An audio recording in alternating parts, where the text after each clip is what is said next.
আসসালামু আলাইকুম প্রিয় দেশবাসী। আসলে আমরা বিগত কয়েকদিন আগে কিছু ভিডিও আপলোড করছিলাম সোশ্যাল মিডিয়ায়, যেগুলা ইসলামের বিরুদ্ধে যায়। আমরা বিষয়টা বুঝতে পারি নাই। সবার কাছে আমরা ক্ষমা প্রার্থী। আমরা ভুল করছি, আমাদেরকে সবাই ক্ষমা করে দিবেন। আমরা কথা দিলাম আমাদের দ্বারাতে আর কখনো ইসলাম অবমাননা হয়, দেশের ক্ষতি হয়, সমাজের ক্ষতি হয়, অশ্লীল কোনো ভিডিও আমরা আর জীবনও কোনোদিন করব না। আমাদেরকে সবাই ক্ষমা করে দিবেন। আমরা সবাই পায়ে হাত দিয়া মাফ চাইলাম। আল্লাহও আমরা মাফ করতা, আপনারাও আমরা মাফ করে দিতেন। সবাই আল্লাহর রস্তে ছোট ভাই বোন হিসাবে আমরা ক্ষমা করে দিবেন।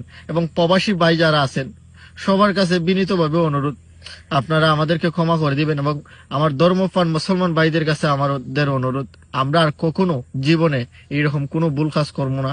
সবাই আমরা প্লিজ মুসলমান হিসাবে ক্ষমা করে দিবেন।